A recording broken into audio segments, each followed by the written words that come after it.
Once upon a time, there were two sisters that lived in a small house on the edge of a creek. They lived with their parents, Daddy, who had tattoos, and their mommy, who had dark curly hair. The girls' names were Abigail and Celeste, and they would go almost every day to the river to skip rocks. Now, neither of the girls could get the right kind of strength to skip the rocks on their own, so they'd been using some small slingshots to send those rocks flying across the water. Abigail had gotten really good at finding the right angle to slingshot the small stones across the water, and they would skip 10 or 15 times. Now, most of Celeste's stones, since she was a little younger, ended up behind her, hitting her on the top of the head, or she would just stuff them in her pocket. One day, they were skipping rocks and they heard shuffling in some bushes nearby and some light growling. Celeste said, "Oh, the bad, bad wolf." They ran and tried to hide behind a log, and a little boy who lived in town named Johnny jumped out, scaring them and laughing at them. And then he started calling them names like chicken and coward, and he was making fun of them. Abigail and Celeste did not like this, so they left. They got home and they talked to their parents, Daddy, who had tattoos, and their mommy, with the dark and curly hair. Told them both they did a great job trying to find safety, and Mommy rewarded the girls by splitting a delicious churro for the girls to eat.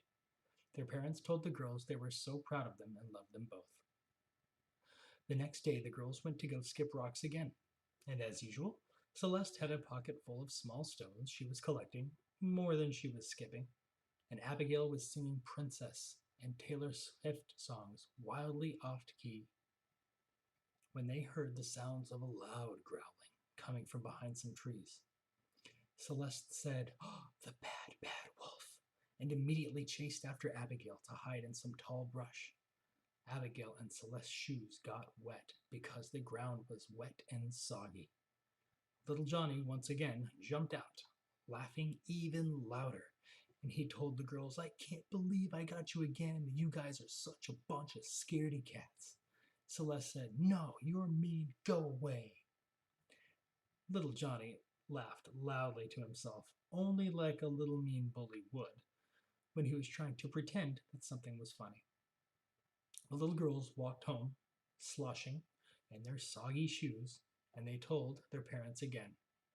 And this time, Daddy with the tattoos commended the girls for doing a good job, and Mommy with the dark and curly hair rewarded them again with yummy snow cones. Their parents told the girls that they were so proud of them and loved them both. Now, the next day, the girls had gone back to the creek, trying to slingshot more rocks across the water. And out from behind some rocks, they heard a bit of growling and a very loud howl. This sounded very real. Both of the girls looked at each other and screamed, "The bad, bad wolf!" And they had climbed halfway up a tree and they were scrambling to reach a branch when they heard some more shuffling behind the bushes. It scared them both even more, and the girls climbed and climbed until they rested safely on a tall branch on a tree. Abigail had to help Celeste climb up. And of course, out jumped Johnny once again, laughing like a hyena and pointing.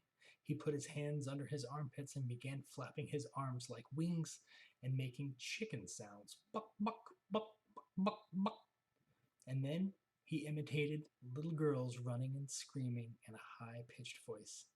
And he loudly pretended that he was a wolf again by howling, "How, how, how," up into the tree where the girl sat. Abigail said, "Johnny, we don't like you. You need to go away and stop bothering us. You're so annoying." But behind Johnny in the bushes, there was more shuffling, and out crawled a huge gray wolf. The wolf must have heard Johnny's howl and come over to check out what was making the sound. The wolf was so hungry, and he began chasing Johnny and nipping at his pants. Johnny screamed and cried while the wolf chased him, and the wolf latched on and started biting Johnny's pants. And he tore one of his shoes off and tore Johnny's pants right down the pant leg. Johnny screamed at the top of his lungs as he cried. Abigail and Celeste began screaming also to try to alert someone that they needed help. but they didn't think anyone was coming. So then Abigail thought quickly. She pulled out her slingshot and began to aim at the wolf. Celeste did the same thing, and the two girls began shooting fast flying stones at the wolf. After a few hits, the wolf would yelp as he got hit by each rock, and he ran away with some of Johnny's pants in his mouth. Once Johnny had realized what happened, he stood up. His pants were torn so badly. He looked over at the girls. He was clearly very scared and sad. But he continued to be nasty, and he blamed it on them, and he said, "You big babies, you must have tricked a big bad wolf to come over here to attack me. When you come down, I'm going to beat you up." It was at this point that Celeste softly looked at her sister and said, "It's bad, bad wolf." She aimed and shot Johnny right square in the middle of the eyes with a small stone, and he fell to the ground, stunned at what had happened. The girls didn't say anything else to him, but they watched him while he crawled down a tree, and they walked by, and they were able to see Johnny had a little bit of pee-pee on his pants. Then, when they got home, they told everything to their parents. Daddy with the tattoos told them he was so proud of them and that he loved them and that they were brave and they were heroes for helping to save Johnny's life, whether he realized it or not.